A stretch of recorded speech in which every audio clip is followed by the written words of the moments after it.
for mankind. Jack Mallers, everybody.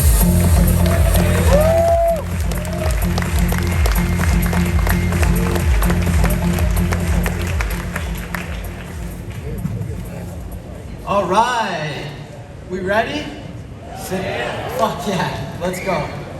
Let's go. Let's go. Yo, you guys ready for this? Rhetorical question, there's no fucking way. There's no way, I promise you. One small step for Bitcoin, one giant leap for mankind, I promise. I promise. So today, we're going to talk about Bitcoin for countries, and in particular, the human freedom and financial inclusion that Bitcoin for countries brings. So the Federal Reserve. Anyone know what that is? We're seeing an unprecedented amount of monetary expansion from central banks right now. It's very scary. The far right side of this chart should scare everyone in the room, no matter where you live. And inflation is not distributed equally, right? The fact that this is supposed to be inflation, we all know in this room, is bullshit. This chart shows no inflation. This chart tells me that inflation, aside from this chart, what does this chart tell me? There's a problem. This chart tells me there's no problem. That the CPI, the Consumer Price Index, defines no inflation. Inflation should never realistically exceed 4%. However, things that we all enjoy in life, that we strive for, that we want to obtain, that we work hard for, that we sacrifice and save so that our kids can go to, like a college tuition. Then explain this. What's this? University tuition is averaging about 8% year-over-year inflation. That's, I don't know, mathematician, that's bigger than 4. Right? What about this? I was born and raised in Chicago. I want to have a family someday. I want that family to have a house that I own. It's my property. Well, after COVID and the stimulus shock, Chicago real estate is at 9.2% inflation year over year. So unless I'm getting a 10% raise every single year, I got no fucking chance of owning a house. But there's no inflation.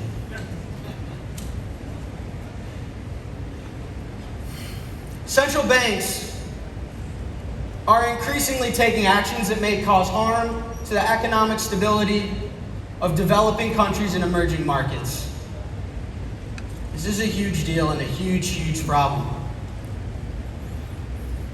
The large-scale printing of dollars by the Federal Reserve has an unintended spillover that's drastically impacting the quality of life of those less privileged and those that need help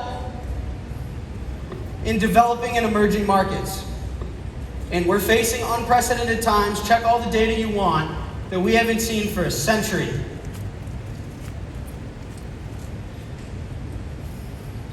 Hidden inflation causes rising rates and it crushes emerging markets. The kid I went to high school with is going to lean over a bar in Manhattan and drink a $35 old fashioned and tell me Bitcoin doesn't matter? Privileged fucking asshole.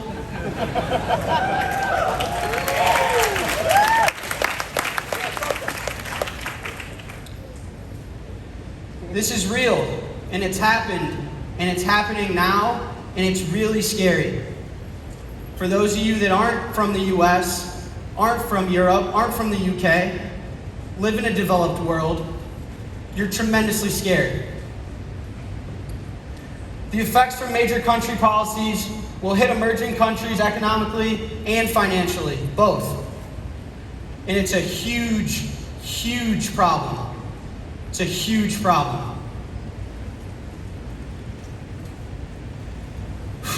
Bitcoin fixes this. Bitcoin fixes this.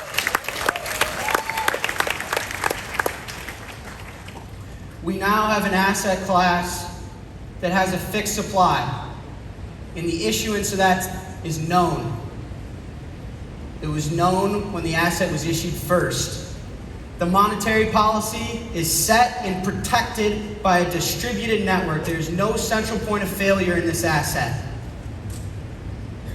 It's open, it's global, it's permissionless. It works the same in a country that's in the developed world as it does in New York City. This network carries no bias. It improves things like remittance, because a lot of the GDP of this developed world is sending money back home. It lowers transaction costs and ultimately improves transaction scalability and financial inclusivity. And so I founded this company called Strike. You may know it, you may not. But the whole thesis behind the company is to take advantage that Bitcoin fixes this. We want to make cross-border payments free. I didn't launch in Europe yet. I want to make cross-border payments free to solve the remittance problem and the financial inclusivity problem and the absolute mess that the Federal Reserve is causing to those that need it most.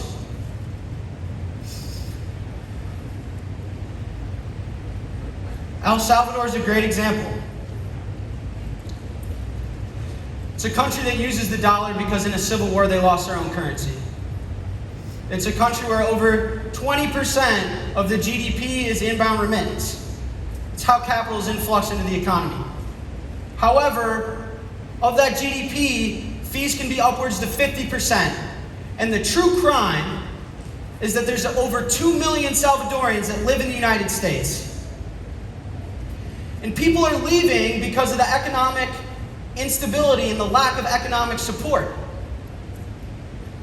The lack of economic opportunity. What that does is it causes individuals to rely on crime and violence. And it ruins the security of the country. And it's generated a tremendous immigration problem. But if you rewind those steps, if you can fix the money, you can fix the world. If we can provide economic stability, economic opportunity, financial inclusion, and if we can build an asset that is defended by an open distributed network, and we have cyber hornets that will fight on that hill and die on that hill and protect it, and we can fix that, then they won't have to resort to crime and violence. They won't be subject to the intermediary financial system that's taking 50% of their remittance. They won't have immigration problems, and they can love the country that they were born in.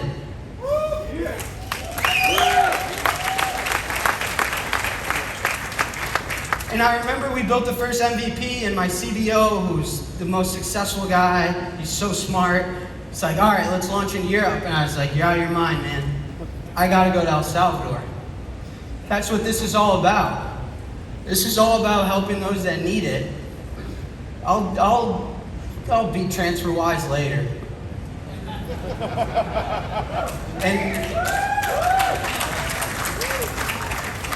And I went and I lived there. I lived there for almost 3 months. Sorry.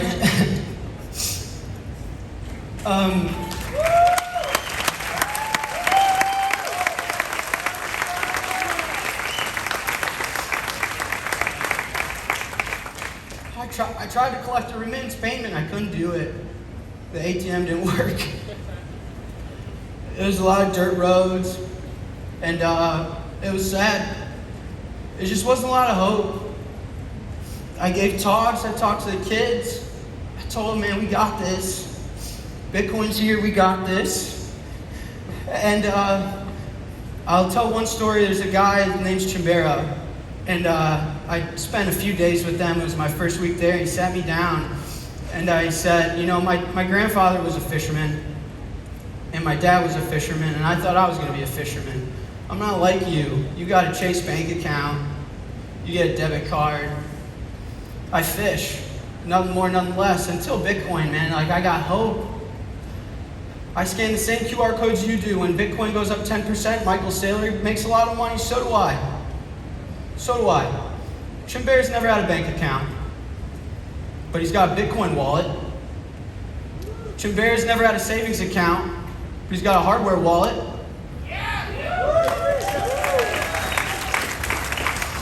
Chimbear saw that this is financial inclusion, that this is a network and a monetary system that doesn't hold any bias, and there's no intermediary that can tell him that he's not allowed. And we did something amazing here.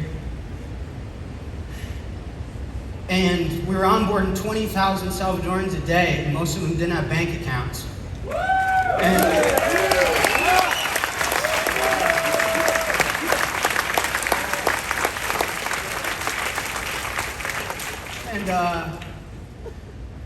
Boy, remittance was free. Remittance was instant. Lightning Network works, man. Lightning Network works. And in real time, we were improving the GDP of the country. And so then I got a message on behalf of the president of the country. And he wanted to talk. And I called my dad. Just kind of pissed my pants. But we talked. This guy's name is Yusuf. And we talked about life. Talked about anime. Talked about how to provide a high quality of life to everyone in the world, about financial inclusivity, about human freedoms and where we lost them and how we can reinstill them. We talked about the world we want to live in and the fact that we build the tools that shape the world that we end up living in.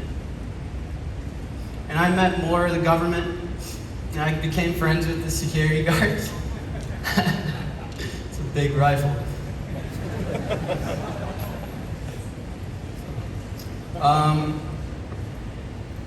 And they dropped some really heavy stuff on me. Over 70% of the active population in El Salvador doesn't have a bank account. They're not in the financial system. They had a huge problem of financial inclusivity and providing their citizens with basic human freedom. And so they asked me to help write a bill, and that they viewed Bitcoin as a world-class currency, and that we need to put together a Bitcoin plan to help these people, and give them hope, and give them a quality of life, and that you can live where you're born and you don't have to leave, and when you send money home, they're not going to take fucking half of it.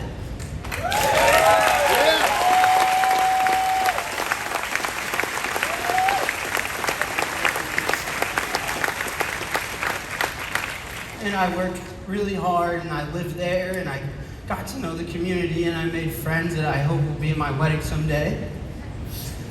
And so with all that being said, I'd like to invite now someone I've spent some time with to share a message. My name is Enrique Bukele, and I'm president of El Salvador. Great ideas are beautiful and have great power. But like most beautiful things, they can also be more fragile than we think. When I was a kid, we thought about the future and we were delighted by its possibilities. We couldn't wait for it to happen and be part of its creation.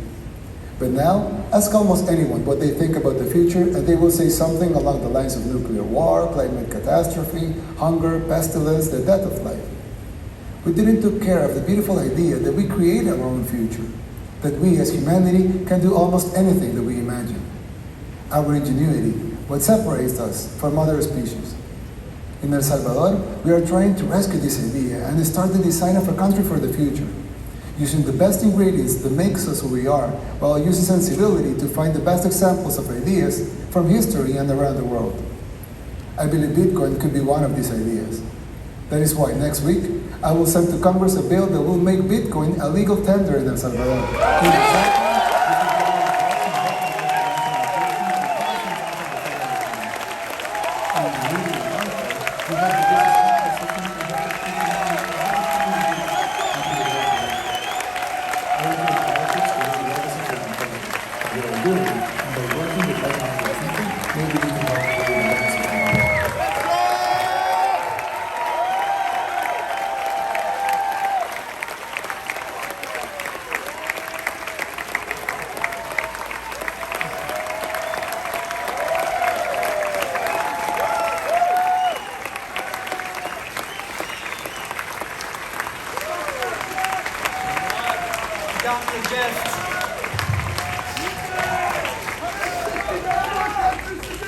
He got me a gift, a soccer jersey. It's pretty sick. I want to read my favorite part from the proposed bill. Central banks are increasingly taking actions that may cause harm to the economic stability of El Salvador. That in order to mitigate the negative impact from central banks, it becomes necessary to authorize the circulation of a digital currency with a supply that cannot be controlled by any central bank and is only altered in accordance with the constitutional.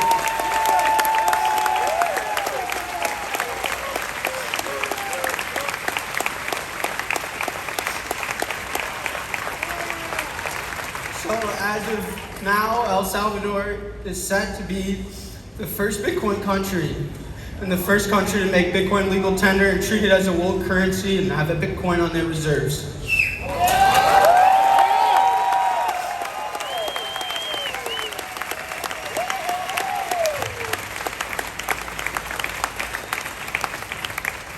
Strike is going to be opening an innovation headquarters in El Salvador. Blockstream is involved, which we'll learn about later. And a lot of companies in the space are going to come because a country that supports and fosters innovation is a company that this community is going to stand behind. I can build any feature I want, and the government wants innovation. They want us to improve Bitcoin, and I don't have to go get a fucking bit license.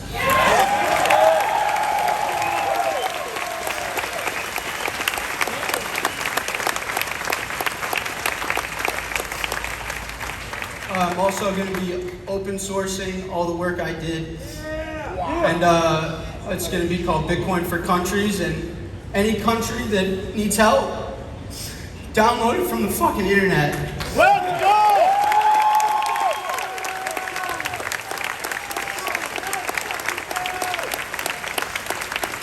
And you can contact me. I don't know what camera's filming me, but you call me. If you need help, I'm not launching in Europe, I'll be there. We die on this hill, I will fucking die on this fucking hill.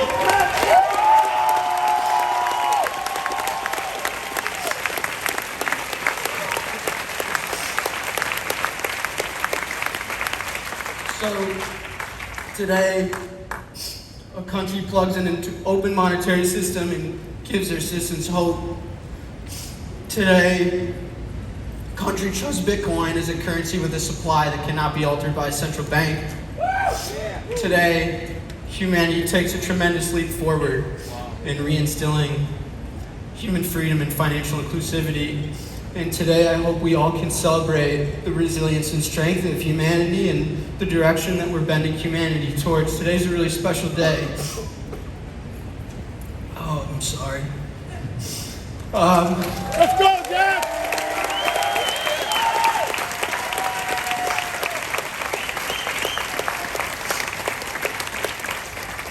Because everyone in this room, man, don't let people tell you otherwise. That you're mean on the internet, that you made a meme that offended somebody. This is all the code we wrote, all the PRs we reviewed, all the Twitter threads that defended nonsense. I didn't see Dogecoin in this presentation 1 fucking inch. This is this community. They can come after me. They can come after any individual. I'll die on this hill, but they can't stop this idea. And all the individuals, everyone in this room is gonna fight for what's right. And this is why we're all here. It is so important. And I hope you all can get out the shower and look yourself in the mirror and say, you're improving humanity, and don't you dare let anyone tell you otherwise. There's people out there that need help, and today they got help, and this is a tremendous day for humanity. It's a tremendous fucking day, and everyone in this room should be proud.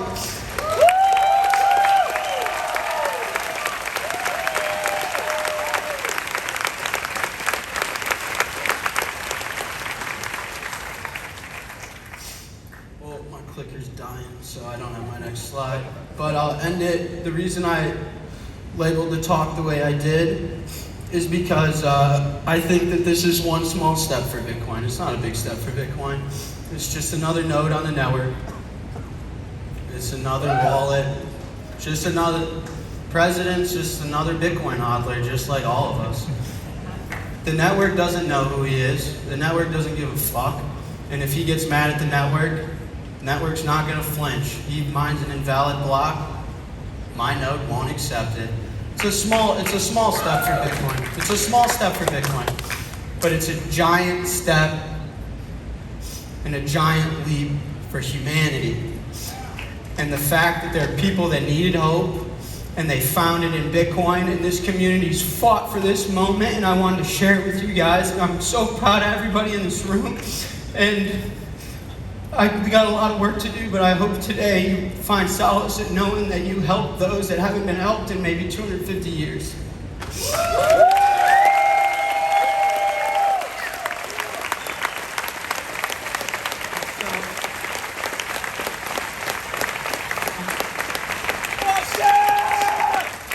So I'm done. The clicker's done. I'm way over time, but I fucking love you guys, man. I'm so proud of everybody in this room. And